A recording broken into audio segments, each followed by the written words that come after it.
এই মুহূর্তের বড় খবর এটাই যে খাস কলকাতায় ২৬ কোটি টাকার মাদক উদ্ধার হয়েছে।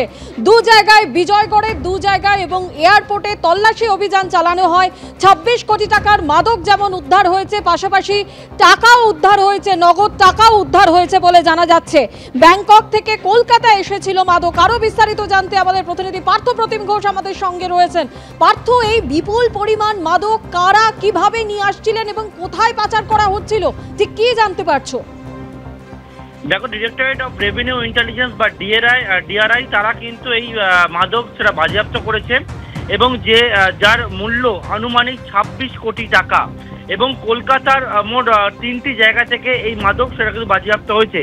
যার মধ্যে একটা হচ্ছে কলকাতা বিমানবন্দর, অর্থাৎ যে বিষয়ে জানা যাচ্ছে কলকাতা বিমানবন্দরে ব্যাংকক থেকে এই মাদক নিয়ে আসছিল তারা এবং সেখান থেকে তাদেরকে পাকড়াও করা হয়। এর পাশাপাশি সেই সূত্র ধরে কলকাতার যাদবপুরের বিজয়গড়ের দুটি বাড়িতে যেটা ভাড়া নেওয়া হয়েছিল, সেই বাড়িতে ডিআরআই বা ডিরেক্টরেট অফ রেভিনিউ ইন্টেলিজেন্সের যারা অফিসার তারা কিন্তু তল্লাশি করে এবং সেখান থেকেও কিন্তু মাদক উদ্ধার হয়েছে এবং যে মাদকের বাজেয়াপ্ত মাদকের পরিমাণ যেটা আনুমানিক বাজার মূল্য এবং তার সঙ্গে নগদ উদ্ধার হয়েছে সেটা হচ্ছে ২৬ কোটি টাকার।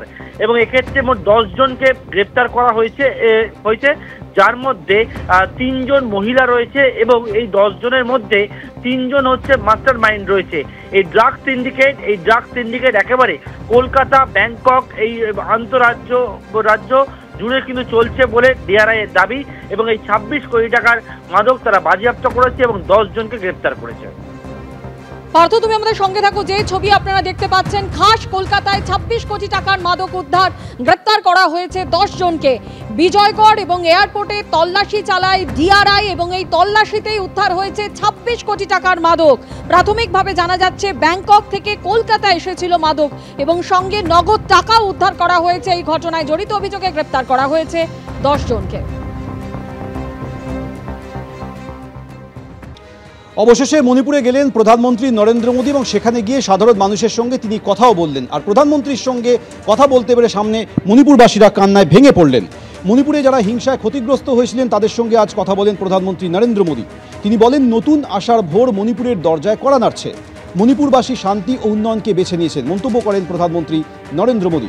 মিজোরামের রেল প্রকল্পের উদ্বোধনের পর মণিপুরের চূড়াচাঁদপুরও যান নরেন্দ্র মোদী। मणिपुर मां भारती के मुकुट पर सजा मुकुट रत्न है।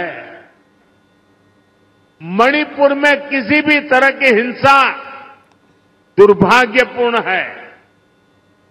ये हिंसा हमारे पूर्वजों और हमारी भावी पीढ़ी के साथ भी बहुत बड़ा अन्याय है।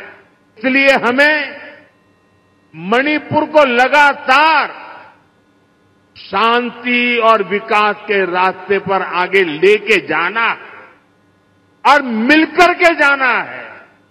मणिपुर के विकास को भारत सरकार ने निरंतर प्राथमिकता दी है। इसी का परिणाम है कि मणिपुर की विकास दर लगातार बढ़ रही है। 2014 से पहले मणिपुर की विकास दर 1% से भी कम थी। রোম যখন পুড়ছিল, সম্রাট নিরো তখন বেহালা বাজাচ্ছিলেন, আর মণিপুর যখন জ্বলছিল আমাদের নতুন নিরো তিনি আমেরিকা থেকে অস্ট্রেলিয়া, ইংল্যান্ড থেকে সুইজারল্যান্ড সব জায়গায় ঘুরতে ব্যস্ত ছিলেন, মণিপুরে যেতে পারেন। মণিপুরে যখন রাজ্যের মুখ্যমন্ত্রী, ডাবল ইঞ্জিনের একাধিক মন্ত্রী, তাদেরকে কার্যত পালিয়ে বেড়াতে হয়েছে।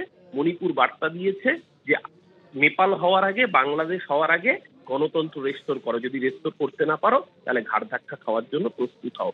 এই যে জাতি দাঙ্গা লাগিয়ে দিয়েছে তার এক এবং একমাত্র কারণ বিজেপি সরকারের ডাবল ইঞ্জিনের অপদার্থতা, সিদ্ধান্তহীনতা এবং যে কোর্ট অর্ডারকে কেন্দ্র করে সেটা সম্পূর্ণভাবে বিজেপির পরিকল্পিত এজেন্ডা ছিল, যার ফল আজকে এই জাতি দাঙ্গা। নিজের রাজনৈতিক স্বার্থ সিদ্ধ করার জন্য গোটা রাজ্যকে জ্বালিয়েছেন। আজকে যতই জল ঢালার চেষ্টা করুন, সেই রাজ্য যখন জ্বলে পুড়ে খাক হয়ে গিয়েছে, নরেন্দ্র মোদীর দলকে তার খেসারত দিয়ে দিয়েছে লোকসভা নির্বাচন। আগামী বিধানসভা নির্বাচনে মণিপুরে ভয়াবহ ভরাডুবি হবে। অতীতে যখন উত্তর পূর্বাঞ্চলের কোনো রাজ্য অশান্ত ছিল, অতীতে যখন মণিপুরে সংঘর্ষের ঘটনা ঘটেছিল, জাতি দাঙ্গা হয়েছিল, মণিপুরের বহিরাগতদের সঙ্গে যখন ওখানকার ভূমিপুত্রদের সংঘর্ষ হয়েছিল, তখন কত মানুষ মারা গিয়েছিল, কত অগ্নিসংযোগের ঘটনা ঘটেছিল, কত জীবন জীবিকা ধ্বংস হয়ে গিয়েছিল। অতীতের ইউপিএ বা কংগ্রেসের যারা নিজেরাই মহিমান্বিত করে ফেলছেন, তাদের সময় কি হয়েছিল আর আজ কি হয়েছে। কিন্তু দুর্ভাগ্যের বিষয় এটাই যে দেশের প্রধানমন্ত্রী নরেন্দ্র মোদী যখন আজকে ঘটনায় ওখানে গেছেন, সম্পূর্ণ পরিস্থিতি শান্ত করবার জন্য প্রতিনিয়ত চেষ্টা করা হয়েছে। পার্লামেন্টের উভয় কক্ষে দাঁড়িয়ে যখন দেশের গৃহমন্ত্রী মণিপুর সম্পর্কে তার অবস্থান স্পষ্ট করেছেন, তখন বিরোধীরা কোনো কথা বলেননি।